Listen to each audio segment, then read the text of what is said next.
मेरे मोहतरम बुजुर्गों और दोस्तों, आप अंदाज़ा लगाएं, हमारी मुस्लिम कम्युनिटी के अंदर आज शराब घर घर में पहुंच गई है। बल्कि मुझे तो यहाँ तक के मालूम हुआ कि आज बुर्का पहन करके ऐसे औरतों को भी भेजा जा रहा है कि बुर्के के अंदर छुपा करके वो हमारी औरतें वो शराब को वो घरों में पहुंचा रही हैं, सप्लायर बन गई हैं मेरे दोस्तों। और हमारा नौजवान तबका शराब के नाम पर न जाने वो टैबलेट खा रहा है और वो इंजेक्शन पुशिंग कर रहा है। ऐसे नौजवान कि वो कहते हैं कि जब तक कि हम इंजेक्शन नहीं लेंगे तब तक कि हमें नींद नहीं आएगी, टैबलेट जब तक के नहीं खाएंगे हमें नींद नहीं आएगी। मेरे मोहतरम बुजुर्गों और दोस्तों, और इसका नतीजा क्या है?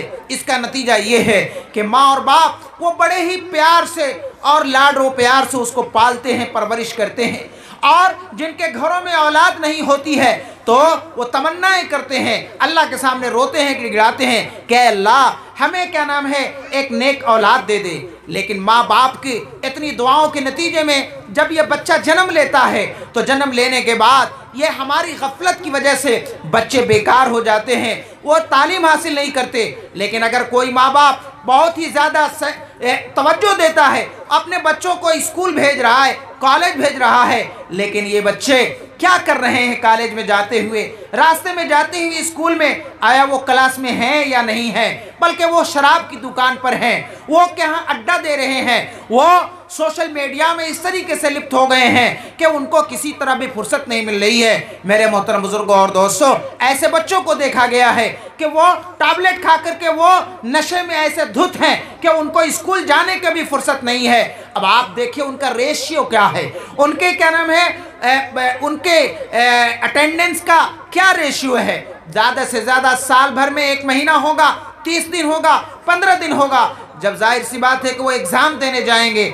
अब जब वो परीक्षा के वो हाल में जब बैठेंगे तो वो क्या परीक्षा देंगे? माँ और बाप ने बड़े नाज से, बड़े आरजुओं से, आशाओं और आकांक्षाओं के साथ उनको भेजा था, लेकिन बच्चों ने पानी फेर दिया। अब वो स्कूल ड्रॉप होंगे और स्कूल ड्रॉप होने के बाद वो बच्चे क्या करेंगे? वो बर्बाद होंगे, हमारी नेशन के लिए भी हानिकारक होंगे, हमारे समाज के लिए भी, हमारे घरों के लिए भी, माँ बाप के लिए भी और दूसरे नौजवानों के लिए भी। मेरे दोस्तों, ये वक्त आ गया है कि हम अपने बच्चों को कंट्रोल करें, ये वक्त आ गया है कि हम अपने घरानों को दुरुस्त करें, ये वक्त आ गया है कि हम अपने बच्चों के ऊपर मुकम्मल केयर करें। अगर हम लोगों ने केयर नहीं किया तो ये बच्चे बर्बाद हो जाएंगे। मेरे मोहतरम बुजुर्गों और दोस्तों, तो इस बुनियाद पर हमें गौर और फिक्र करना है कि हम अपने समाज की उन्नति के लिए और बेहतरीन समाज गठन के लिए हमारा क्या किरदार है, हमारी क्या जिम्मेदारियां हैं, हमारी कैसी रिस्पॉन्सिबिलिटीज़ हैं कि उन बच्चों को शुरू से ही ऐसी तालीम और तरबियत कि घरों के अंदर हमारी माएँ उनको अच्छी तालीम और तरबियत दें। घरों में अगर दीन का माहौल होगा, घरों के अंदर हमेशा कुरान की तिलावत होगी, तो फिर वो बच्चे माशाअल्लाह वो बड़े वक्त के वली और बुजुर्ग भी बनेंगे और ऐसे भी बनेंगे जो देश की उन्नति के लिए, नेशन बिल्डिंग के लिए और हमारी समाज के डेवलपमेंट के लिए, कम्युनिटी के डेवलपमेंट के लिए उनकी चिंताएं भी होंगी, उनकी फिक्रें भी होंगी। और वो नौजवान जब उठेगा तो फिर वो ऐसा नौजवान होगा कि माशाअल्लाह वो जिम्मेदारियों लिए वो होगा और फिर सारे लोग उसको देख करके खुश हो जाएंगे।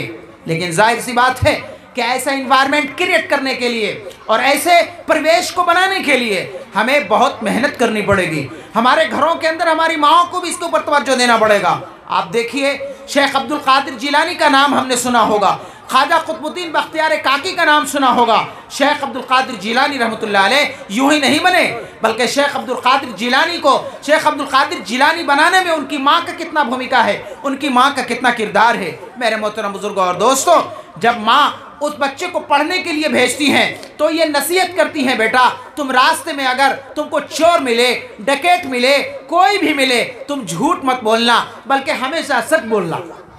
ये बेटा, और उस वक्त ज़माना था चोर का, डकैतों का। रास्ते में चोर बैठे हुए तो थे, डकैत बैठे हुए होते थे, जो कोई आता था रास्ते से उसके सामान को छीन लेते थे।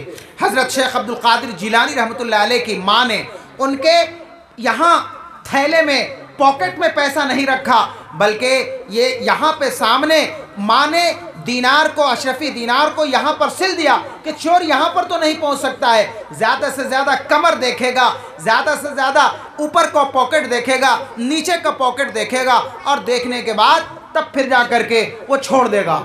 शेख अब्दुल कादिर जिलानी रहमतुल्लाह अलैह जब वो रास्ते में जाते हैं, चारों तरफ से डकैत उनको घेर लेते हैं और डकैत घेरने के बाद कहते हैं बेटा क्या है तेरे पास। वो देखते हैं, पहले इधर उधर देखने के बाद कहते हैं कि अरे तेरे पास तो कुछ भी नहीं है, क्या तुम्हारे पास कुछ है? वो जवाब देते हैं हाँ हमारे पास है। कहा क्या है? अरे मेरे पास इतने अशरफिया, इतने दिरहम और दीनार हैं। कहा अरे वाह बेटा क्या बात है? कहा हाँ। तो देखा कि ये बिल्कुल सच बोल रहा है और खुद दिखला दिया, देखिए यहाँ पे मेरी माँ ने यहाँ पे सिल दिया है। तो उनको देख करके बड़ा ताज्जुब हुआ कि देखिए हम डकैत हैं और दूसरे लोग तो डर के मारे वो बताते नहीं हैं, लेकिन ये बच्चा कितना सच्चा है। और फिर जाकर वो बतला देता है कि देखिए मेरी माँ ने यहाँ पे सिल दिया है। तो इन्ना सिद्क़ युंजी वल किज़्ब युहलिक, सच हमेशा इंसान को मुक्ति दिलाता है और झूठ इंसान को बर्बाद कर देता है, डिस्ट्रॉय कर देता है, हलाक कर देता है। तो इसलिए हज़रत शेख अब्दुल कादिर जिलानी रहमतुल्लाह अलैह ने जब डकैतों को बतलाया, वो कहने लगे वाह ये कितना अच्छा बच्चा है, माँ की इस नसीहत पर अमल कर रहा है। ये देखिए ये वादा को वफा करने वाला है, पूरा करने वाला है। माँ के साथ इसने जो वादा किया था, जो एग्रीमेंट किया था घर से निकलते वक्त, कि माँ ने उससे वादा लिया था बेटा तुम हमेशा सच बोलना। अरे हम तो अल्लाह रब्बुल इज़्ज़त से वादा करके इस दुनिया में आए हैं। अहद अलस्त में हमने वादा किया था सारे लोगों को, हम लोगों को, दुनिया में जितने पैदा होने वाले इंसान थे, अल्लाह तबारक व तआला ने सबसे वादा लिया था, एग्रीमेंट लिया था कि दुनिया में जाने के बाद तुम लोग सच्चा अमल करोगे, नेक अमल करोगे, सच बोलोगे, झूठ नहीं बोलोगे, किसी को धोखा नहीं दोगे और ऐसे गलत काम नहीं करोगे। हम सब लोगों ने कहा था जी हम लोग सब इस पर अमल करेंगे। और अंबिया दुनिया में आने के बाद अंबिया किराम अलैहिमुस्सलातु वस्सलाम को जो भेजा है किसके लिए? उसी एग्रीमेंट को याद करा, रिकॉल करने के लिए अल्लाह तबारक व तआला ने किताबों को भेजा, अंबिया को भेजा। किस लिए भेजा है? इसलिए भेजा कि अल्लाह के सामने हमने जो वादा किया था, अल्लाह के सामने हमने जो एग्रीमेंट किया था, हो सकता है दुनिया में आने के बाद हम भुला दें, लेकिन अल्लाह ने उस एग्रीमेंट को याद कराने के लिए, जाओ मेरे बंदों को जो मुझसे एग्रीमेंट किया है उसको वो लोग जा करके वो याद करा दो, शायद भूल गए होंगे। तो अंबिया ने आकर के हमें याद दिलाया, हमारे सामने अल्लाह ने किताबें भेजी और ये पूरा का पूरा सहीफा, और आज हमारे सामने ये कुरान, जिस कुरान को यहाँ पे पढ़ाया जा रहा है और जिन बच्चों ने ये कुरान को पढ़ा है, इसमें पूरा हमारा एग्रीमेंट है अल्लाह रब्बुल इज़्ज़त से हमने जो एग्रीमेंट किया था। मेरे मोहतरम बुजुर्गों और दोस्तों, तो हमने ये एग्रीमेंट किया अल्लाह तबारक व तआला से। तो उन डकैतों ने कहा वाह ये बच्चा अपनी माँ से एग्रीमेंट करने के बाद ये झूठ नहीं बोल रहा, हमने तो अल्लाह से वादा किया था, हमने अल्लाह से यहाँ चुक्ति के ऊपर हमने साइन किया था, हमने एग्रीमेंट के ऊपर साइन किया था कि अल्लाह दुनिया में जाने के बाद हम झूठ नहीं बोलेंगे, चोरी नहीं करेंगे, डकैती नहीं करेंगे, किसी को धोखा नहीं देंगे, किसी को परेशान नहीं करेंगे, जुल्म नहीं करेंगे, अत्याचार नहीं करेंगे, नाइंसाफ़ी नहीं करेंगे, अन्याय नहीं करेंगे। लेकिन हम लोग तो बहुत गलत काम कर रहे हैं, हम तो लोगों का माल लूट रहे, हम तो डकैती कर रहे हैं। वाह, फौरन क्या नाम है वो तौबा करते हैं, अल्लाह ए अल्लाह इस बच्चे ने हमको सबक दिया, ए अल्लाह हमने तो आपके साथ वादा किया था, इतने दिनों तक के हमने गलत काम किया, ए अल्लाह हमारे इस तमाम गुनाहों को माफ़ कर दे। मेरे मोहतरम बुजुर्गों और दोस्तों, और वो सारे के सारे डकैत तौबा करते हैं और तौबा करने के बाद वो बड़े बड़े बुजुर्ग बन जाते हैं। तो ये देखिए माओ ने कैसा किरदार निभाया, कैसा भूमिका निभाया अपने बच्चों के लालन पालन में। हज़रत ख्वाजा कुतुबुद्दीन बख्तियार काकी रहमतुल्लाह अलैह का आपने नाम सुना है। हज़रत ख्वाजा कुतुबुद्दीन बख्तियार काकी रहमतुल्लाह अलैह वो इतने बड़े ऊंचे दर्जे के बुजुर्ग कैसे बने? टाइम तो नहीं बोला। अच्छा ठीक। तो ख्वाजा कुतुबुद्दीन बख्तियार काकी रहमतुल्लाह अलैह की माँ उनको लालन पालन कैसे करती थी कि बच्चे को मकतब भेजती थी, जा बेटा मकतब पढ़ करके आ। अब जब मकतब पढ़ करके वो बच्चा हज़रत ख्वाजा कुतुबुद्दीन आते थे तो माँ यहाँ ऐसा करती थी कि बेटा अब तो तुमको भूख लगी होगी, खाना खाओगे, लेकिन खाना कौन देगा? खाना तो देने वाला एकमात्र अल्लाह तबारक व तआला है। इसलिए ये लो मुसल्ला है, मुसल्ला पर नमाज़ू करो और नमाज पढ़ो और अल्लाह से मांगो, ए अल्लाह हम तो मकतब पढ़ कर के आ गए, मदरसा पढ़ कर के आ गए, अब हमें भूख लगी है, खिलाने वाला और कोई दूसरा नहीं है, आपके सिवा और कोई दूसरा एकमात्र आप हैं, आप हमको खिलाइए। तो माँ उस छोटे से बच्चे के जहन में और उसके दिमाग में अल्लाह रब्बुल इज़्ज़त के कादिर होने का, अल्लाह की कुदरत का और अल्लाह के रज़्ज़ाक़ होने का, ये अल्लाह तबारक व तआला के उस काम रज़्ज़ाक़ियत का ये मुकम्मल एतिक़ाद बिठाने के लिए माँ ऐसा करती थी। और माँ चुपके से खाना पका करके वो घर में कहीं पर रख देती थी। फिर बेटे को कहती थी, ए बेटा देख, तू तो बहुत देर तक के अल्लाह से दुआ मांगा, अब जा, अल्लाह शायद भेजा होगा कहीं पर, घर में ढूंढो। तो जा करके वो देखते थे हज़रत ख्वाजा कुतुबुद्दीन बख्तियार काकी रहमतुल्लाह अलैह, माशाअल्लाह, वो क्या नाम है, प्याले में रोटी भी रखी हुई है, सालन भी रखा हुआ है, खाना भी रखा हुआ है, फिर वो खाते थे, खुश होते थे, माशाअल्लाह, अल्लाह ने हमको क्या नाम है नमाज़ पढ़ने की वजह से और हमको क्या नाम है अल्लाह से दुआ मांगने की वजह से अल्लाह ने हमें गैब से ये खाना भेजा है। ये तो छोटे बच्चे थे, उनके माइंडसेट बनाने के लिए और इनके दिल में एतक़ाद को बैठाने के लिए ऐसा करती थी। एक दिन हज़रत ख्वाजा कुतुबुद्दीन बख्तियार काकी की अम्मा जान वो अपने रिश्तेदार के यहाँ चली गईं और जाने के बाद देर हो गया। ये बेटे हज़रत ख्वाजा कुतुबुद्दीन मकतब से आने का वक्त हो गया और अब अभी भी वही है। अब वो सोच रही, परेशान है, या अल्लाह, मैंने तो सोचा था कि मैं घर में पहुंच जाऊंगी अपने बेटा के आने से पहले पहले, लेकिन आज क्या होगा, आज तो मेरा बेटा मुझसे पहले पहुंच जाएगा और वो मुसल्ला बिछा करके नमाज़ों में दुआएं मांगेगा और फिर खाना तलाश करेगा। मैं तो वो रोज़ाना खाना पका करके रख देती थी अलमीरे में और वो खाना मिल जाता था उनको, लेकिन आज कौन मेरे बेटे को खाना खिलाएगा, आज कौन मेरे बेटे को ये क्या नाम है खाना छुपा करके रखा होगा।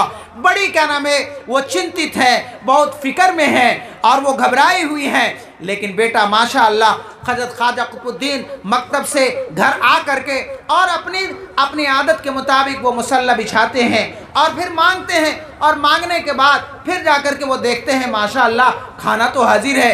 अब वो परेशान होकर के वो दौड़ी हुई आती हैं और आने के बाद पूछा, बेटा आज क्या नाम है खाना मिला या नहीं मिला?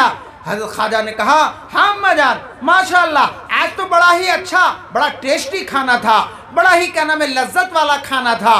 तो वो फिर जा कर के वो कहती है, अल्लाह तूने मेरी लाज रख ली है, वरना आज मेरा पूरा राज खुल जाता कि मैं हमेशा खाना पका करके रखती थी अपने बेटे के दिल को इस बात पर आमादा करने के लिए कि इन्नल्लाह हुवा रज़्ज़ाक़ु ज़ुल क़ुव्वतिल मतीन, लेकिन आज तुमने लाज रख ली है कि मेरे न होते हुए भी आपने गैब से फरिश्तों के ज़रिए से खाना भिजवा दिया। मेरे मोहतरम बुजुर्गों और दोस्तों, तो माएँ ऐसी थी कि उन माओं ने अपने बच्चों का माइंडसेट ऐसा तैयार किया, उन माओं ने अपने बच्चों के दिलों में ऐसा अकीदा बिठाया कि फिर वो बच्चे वो एकमात्र अल्लाह तबारक व तआला की तरफ, अल्लाह की वहदानियत और अल्लाह की क्या नाम है वो रहमानियत और रहीमियत और अल्लाह रब्बुल इज़्ज़त की रज़्ज़ाक़ियत का अकीदा उनके दिलों में बैठ गया है। मेरे मोहतरम बुजुर्गों और दोस्तों, और भी बड़े बड़े बुजुर्गों को किस्से हैं। एक बुजुर्ग हैं कि जब उनकी माँ हमल में थी, हामला थी, तो उस वक्त कुरान करीम की तिलावत करती थी और 15 पारे तक तिलावत की है। 15 पारे के बाद वो फिर जाकर के छोड़ दी। अब बच्चा जब जन्म लेता है तो मकतब में भेजती हैं कि जा बेटा पढ़ने के लिए जा। तो जाते हैं बच्चा। अब जाने के बाद उस्ताद साहब कहते हैं बिस्मिल्लाहिर्रहमानिर्रहीम, पढ़ो बेटा, बिस्मिल्लाहिर्रहमानिर्रहीम अल्हम्दुलिल्लाहि रब्बिल आलमीन। अब ये उस्ताद अर्रहमानिर्रहीम नहीं पढ़ा है, लेकिन वो बेटा बेचारा वो फराफर अर्रहमानिर्रहीम मालिक यौमिद्दीन आखिर तक, फिर अलिफ लाम मीम ज़ालिकल किताब पूरा पारा पढ़ा, फिर सयक़ूलुस सुफ़हा तिलकर रसूल लन तनालुल बिर्र वल मुहसनातु मिनन निसा, ये पूरा 15 पारे तक के पढ़ गए। मेरे मोहतरम बुजुर्गों और दोस्तों, वो बच्चा कभी मकतब में नहीं आया, कभी मदरसे में नहीं गया, लेकिन वो उस्ताद के सामने जाते ही 15 पारे तक बगैर देखे हुए उन्होंने कुरान को पढ़ दिया। पूछा क्या बात है, घर में खबर भिजवाया कि भाई क्या बात है, इस बच्चे को आप लोगों ने पढ़ाया? कहा नहीं हम लोगों ने तो नहीं पढ़ाया। माँ से पूछा गया, माँ ने कहा कि बात ऐसी है कि जब ये बच्चा मेरे पेट में था तो मैं कुरान की तिलावत करती थी और 15 पारे मैंने कुरान की तिलावत किए थे। शायद अल्लाह रब्बुल इज़्ज़त ने वो कुरान उसी वक्त उसको याद करा दिया होगा। तो ये मौजज़ा है कुरान करीम का, और ये माओं का किरदार है और माओं का भूमिका है कि उन माओं ने कुरान की तिलावत की थी बच्चे के पेट में हमल रहते हुए, तो वो बच्चे के ऊपर को इतना असर हुआ कि वो बच्चा हाफिज बन गया। और सच है कि बचपन में हमल के दौरान माओं का किरदार उस बच्चे के ऊपर जाहिर होता है। माँ जैसा काम करती हैं बच्चे के ऊपर उसका असर भी जाहिर होता है। आज बिल्कुल जाहिर हो चुका है। एक बहुत बड़े यहाँ एक साइंटिस्ट थे और वो ऑन डेपुटेशन वो गए इज़राइल के अंदर। आप लोगों को मालूम है कि इज़राइल कितना बड़ा देश, छोटा सा देश है, लेकिन वहाँ बड़े इंटेलेक्चुअल्स और बड़े पढ़े लिखे लोग हैं। और आज पूरी दुनिया में अगर देखा जाए तो उन्हीं लोगों की ये सारी चीज़ें हैं। तो उन्होंने ये सोचा कि आखिर क्या बात है, इज़राइल वाले इतने तरक्की याफ्ता, इतने डेवलप्ड क्यों हैं। तो उन्होंने देखा और उन्होंने 40 पेज में वो पूरा अपना रिव्यू लिखा है। और उस रिव्यू के अंदर ये लिखा है कि मैंने ये देखा है कि यहाँ जिस वक्त बच्चा माँ के पेट में हमल ठहरता है तो उन लोगों का तरीक़ा ये है कि माँ को वो इंसेंटिव केयर, जो हम आईसीयू रखते हैं ना, आईसीयू में मरीज़ों को और जो पेशेंट को रखा जाता है ताकि सब लोगों से बिल्कुल अलग रखा जाए और हर वक्त डॉक्टर हों, हर वक्त मशीनें वहाँ पर लगा रखी हों। तो ऐसे ही उन माओं को घर में महफूज घरों के अंदर रखा जाता है। बाहर से आने जाने वालों के लोगों के साथ मिलने नहीं दिया जाता। और उनको किस काम में व्यस्त रखा जाता है, उनको ताकि उनका दिमाग हर वक्त चालू रहे, और सबसे ज़्यादा दिमाग चालू रहता है मैथमेटिक्स में। तो उस वक्त मैथमेटिशियन को वहाँ पर नियुक्ति देते हैं और मैथमेटिशियन आने के बाद उसको वो बराबर ऐसे फार्मूलाज देते हैं कि इस फार्मूलाज की रोशनी में मैथमेटिक्स को वो लोग सॉल्व करते हैं। तो उनकी औरतें वो उस क्या नाम है मैथमेटिक्स को वो सॉल्यूशन में हर वक्त लगी रहती हैं। दिमाग उनका चालू रहता है, जहन बिल्कुल चालू रहता है। तो इस बीच में कोई भी आया कहेंगे सॉरी, हम इस वक्त क्या नाम है आपको हम घर में नहीं आने देंगे, आप क्या नाम है दूर ही रहिए, इसलिए कि हमारे घर के अंदर वो क्या नाम है माँ वो हामिला है, लिहाजा अगर क्या नाम है कोई दूसरा आदमी आएगा तो उस हमल के ऊपर असर पड़ सकता है। तो इसलिए चारों तरफ से बिल्कुल उसको महफूज रख दिया जाता है।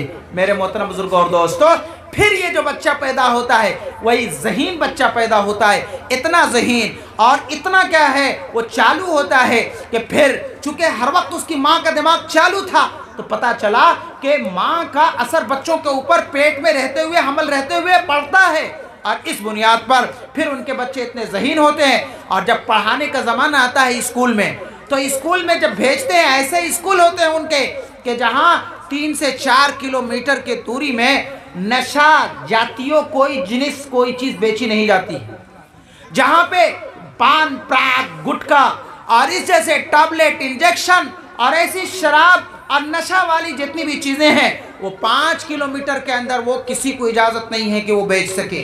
ताकि ये बच्चा जब जाए तो ऐसे परिवेश में पढ़े कि ताकि बचपन से वो न गुटखा खाए, न पान खाए, न पान पराग खाए, न नशा जातियों कोई और दूसरी चीज़ें लें। क्यों? इसलिए कि अगर स्टूडेंट क्या नाम है जब वो इन चीज़ों को लेगा तो पता नहीं आगे चल कर के वो क्या होगा। ये तो हमारा ये कौम का बड़ा स्तंभ है, ये हमारा कौम का बहुत बड़ा एसेट है और ये एसेट नष्ट हो जाएगा, बर्बाद हो जाएगा। इसलिए उन लोगों ने ऐसा एक एनवायरनमेंट बनाया है कि उतने पूरे इलाके के अंदर किसी को भी इस किस्म की चीज़ें बेचने की इजाज़त नहीं है। मेरे मोहतरम बुजुर्गों और दोस्तों, तो इस तरीके से बच्चों का लालन पालन होता है और ऐसी तालीम और ऐसी शिक्षा होती है। और फिर उसके बाद आगे का स्टेज आता है कि जब बच्चा मैट्रिकुलेशन करने के बाद जब वो हायर सेकेंडरी करता है, हायर सेकेंडरी में उसको एक टारगेट दिया जाता है और उस टारगेट को अचीव करना पड़ता है, तब जाकर के उसको सर्टिफिकेट दिया जाता है। इससे पहले सर्टिफिकेट नहीं दिया जाएगा। और सबसे ज़्यादा वो तो बिजनेस के अंदर हैं, लिहाजा उनको टारगेट दिया जाता है कि आपको टाइम बाउंड 6 मंथ में या 1 साल में आपको ये पूरा टारगेट अचीव करना है। तो वो बच्चा बड़ी मेहनत करता है, कोशिशें करता है और टारगेट को अचीव करने की कोशिशें करता है। कोई 100% कर लेता, कोई 80% करता, कोई 90% करता है। तो उसके बेस के ऊपर फिर उस बच्चे को ये क्या नाम है सर्टिफिकेट दिया जाता है। मेरे मोहतरम बुजुर्गों और दोस्तों, तो इस तरीके से माँ के पेट से लेकर के और उनके कॉलेज के जाने तक के उनके ऐसा ये देख रेख और उनकी ऐसी तालीम और तरबियत होती है। मेरे मोहतरम बुजुर्गों और दोस्तों, पिछले ज़मानों में हमारे जो बड़े बड़े साइंटिस्ट पैदा हुए, इब्ने रुश्द हुए, हैसमी हुए और न जाने कितने बड़े हुए, उन्हीं का इन्वेंशन है कि आज जो क्या नाम है, आज मेडिकल के लाइन में देखा जाए और दूसरी तमाम चीज़ों के अंदर देखा जाए तो ये कौन थे? ये आपके बाप और दादा थे। क्या उन लोगों की ऐसी लालन पालन हुई थी, उनकी माओं ने ऐसी तालीम दी थी और ऐसा शिक्षा और दीक्षा का इंतज़ाम किया गया था कि वो बड़े बड़े वक्त के मुफस्सिर बने, बड़े बड़े वक्त के मुफ्ती बने, बड़े बड़े वक्त के वली और कुतुब बने, बड़े बड़े अपने वक्त के साइंटिस्ट बने, बड़े बड़े अपने वक्त के इंजीनियर बने, बड़े बड़े अपने वक्त के वो लोग मेडिकल के लाइन में आगे बढ़े। लेकिन आज क्या हो गया है? वो आज इकरा रखने वाले कुरान, जो पूरे कुरान तालीम के बारे में वो लोगों ने लिखा है कि कुरान करीम के अंदर तालीम के बारे में एक जगह नहीं बल्कि 700 जगहों पर कुरान में तालीम के बारे में आया, शिक्षा और दीक्षा के बारे में आया। तो ऐसा पैगाम, ऐसा मैसेज हमारे पास है, लेकिन हम लोग उसको अप्लाई नहीं कर रहे हैं। हम लोग आज पीछे हैं। हमारे नौजवान हों या हमारे बच्चे हों, शिक्षा और दीक्षा के मैदान में बहुत ही पीछे हैं। मेरे मोहतरम बुजुर्गों और दोस्तों, तो आज ज़रूरत है कि हम अपने बच्चों को, हम अपने नई नस्लों को, न्यू जनरेशन को शिक्षा और दीक्षा के मैदान में आगे बढ़ाएं। दीनी शिक्षा के अंदर भी, दुनियावी शिक्षा के अंदर भी हम ये एक प्रोग्राम बनाएं कि हमारे इस अंचल के अंदर हम लोग एक अपना टारगेट हमको क्या नाम है बनाना है कि हम एक बच्चे को मेडिकल के लाइन में, एक बच्चे को इंजीनियर IIT के अंदर हम उस बच्चे को आगे बढ़ाएंगे, हम मैनेजमेंट के अंदर आगे बढ़ाएंगे, हम क्या है इंतज़ामिया में, एडमिनिस्ट्रेशन के अंदर IAS हो, IPS हो, या हम क्या नाम है स्टेट लेवल पर जितने भी क्या नाम है शिक्षा और जितने भी जो एग्ज़ाम्स हैं कम्पिटिटिव, उन एग्ज़ाम्स के लिए हमें तैयार करवाना है अपने बच्चों को, अपने समाज के लोगों को आगे बढ़ाना है। इसी तरीके से हम अपने बच्चों को वो आज IT जो इंफॉर्मेशन टेक्नोलॉजी है इतना ज़्यादा ग्रो कर रहा है, इतनी तेज़ी के साथ आगे बढ़ रहा है कि उसमें जॉब के जो अपॉर्चुनिटीज़ है उसमें बहुत ज़्यादा है। आप देखें कि आज क्या नाम है कोडिंग डिकोडिंग का मसला है। आज बच्चे मोबाइल पर व्यस्त रहते हैं। इन बच्चों को जो हमेशा मोबाइल पे व्यस्त रहते हैं, इनको कोडिंग डिकोडिंग का, इनको क्या नाम है IT सेल में आगे अगर बढ़ाया जाए तो न जाने कितने वो क्या नाम पैसे हासिल कर सकते हैं। घरों में बैठे बैठे आज महीने में 5-5 लाख रुपए बच्चे हासिल कर रहे हैं। तो ये ज़रूरत है कि हम अपने बच्चों को एक रुख दें, हम दिशा दिखलाएं, और ताकि हमारा समाज और हमारी कौम आगे बढ़ेगी, दीनी के अंदर भी, दुनियावी लाइनों के अंदर भी। लेकिन ये कब होगा? जबकि हम सब लोग क्या नाम है अपने समाज की उन्नति के लिए, देश की उन्नति के लिए, कम्युनिटी के डेवलपमेंट के लिए चिंतित होंगे, तब ऐसा होगा। मेरे मोहतरम बुजुर्गों और दोस्तों, तो इसलिए जितने भी शिक्षा अनुष्ठान हैं, चाहे वो दीनी शिक्षा अनुष्ठान हो, चाहे दुनियावी शिक्षा अनुष्ठान हो, सब लोगों को मिलजुल करके आगे बढ़ाने की हमें कोशिश करनी चाहिए। माशाअल्लाह, ये कितना अच्छा है ये निज़ाम और ये सिस्टम आपका आज का ये मदरसा, कि आज कुरान की तालीम इतने पीछ पड़ुआ अंचल के अंदर हो रहा है। वरना सहाबा के बारे में आप सुनेंगे तो देखेंगे कि एक सहाबी वो एक आयत को सीखने के लिए वो रास्ते में वो बेचारे खड़े रहते थे, और आगे से कोई काफिला और कोई डेलीगेशन जाता था तो उनसे कुरान की एक आयत को सीखते थे। अब आप बताइए, एक आयत को सीखने के लिए एक आदमी वो रास्ते में वो इंतज़ार करता था, अपेक्षा करता था आने जाने वाले लोगों का, तब उसको एक आयत मिलती थी। लेकिन आप माशाअल्लाह कितने बाबरकत है आप हजरात, और कितने अच्छे ज़िम्मेदारान हैं माशाअल्लाह कि यहाँ के अंचल के मुरब्बियों ने आपके लिए ये कुरान की तालीम का, ये तहफ़ीज़ुल कुरान का मदरसा कायम किया है। तो ये बेहतरीन सुजूग है कि हम अपने बच्चों को कुरान की तालीम दें। और कुरान की तालीम दिलाने के बाद ऐसा नहीं है कि उसका रास्ता बंद हो गया, बल्कि आज तो जितने हाफिज़ बच्चे हैं, हाफिज़ बच्चों के लिए और मैदान खुला हुआ है, दीनी लाइन के अंदर भी और दुनियावी लाइन के भी। आज क्या नाम है, आप देख लीजिए, जितने हाफिज बच्चे हैं उनको मेडिकल की तालीम देने के लिए, इंजीनियरिंग की तालीम देने के लिए बहुत सारे ऐसे इदारे, बहुत सारे ऐसे ऑर्गेनाइजेशन आप हमारे हिंदुस्तान के अंदर, आप बेंगलोर के अंदर हो, हैदराबाद के अंदर हो, महाराष्ट्र के अंदर हो, खुद आसाम के अंदर भी हाफिज बच्चों के लिए दरवाज़ा खुला हुआ है। क्यों कि अगर हाफिज बच्चा है तो ही कैन डू एवरीथिंग, वो क्या नाम है, सब कुछ कर सकता है। वो साइंस के अंदर भी आगे बढ़ सकता, वो मेडिकल के लाइन में भी आगे बढ़ सकता, इंजीनियरिंग के लाइन में आगे बढ़ सकता, वो आईटी के लाइन में भी आगे बढ़ सकता, इसलिए कि उसका दिमाग शार्प होता है, उसका दिमाग तेज होता है, उसके अंदर एबिलिटी और उसके अंदर जुक्ता बहुत ज़्यादा होती है। तो मेरे मोहतरम बुजुर्ग और दोस्तों, ये कुरान की बरकत है कि कुरान की तालीम हासिल करने के बाद, अपने सीने में कुरान करीम को महफूज कर लेने के बाद अल्लाह ने उनके लिए रास्ते को खोल रखा। बड़े बड़े डॉक्टर बन रहे हैं, बड़े बड़े साइंटिस्ट बन रहे हैं, बड़े बड़े इंजीनियर बन रहे हैं। तो माशाअल्लाह ये बेहतरीन सुजूग है। आप जितना अल्लाह का शुक्रिया अदा कीजिए वो कम है कि आपके इस अंचल में और आपके इस इलाके के अंदर इतना बेहतरीन इदारा काम कर रहा है।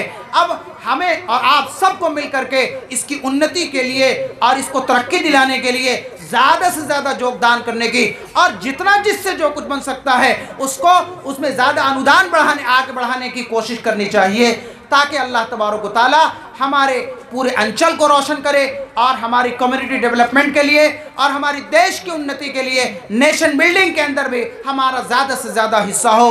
अल्लाह तबारक व तआला से हम दुआ करते हैं कि हमें और आप सब लोगों को कुरान करीम की दौलत से माला माल होने, अपने बच्चों को ज़्यादा से ज़्यादा कुरान की तालीम दिलाने और अल्लाह रब्बुल इज़्ज़त से हमें हर वक्त अपना रिश्ता और मजबूत करने और अल्लाह के बताए हुए अहकामात के मुताबिक हमें ज़िंदगी गुजारने, हमें घरेलू ज़िंदगी भी हो, समाजी ज़िंदगी हो, सब में अल्लाह रब्बुल इज़्ज़त के अहकामात पर चलने की तौफीक अता फरमाए। व आखिरु दावाना अनिल हम्दुलिल्लाहि रब्बिल आलमीन।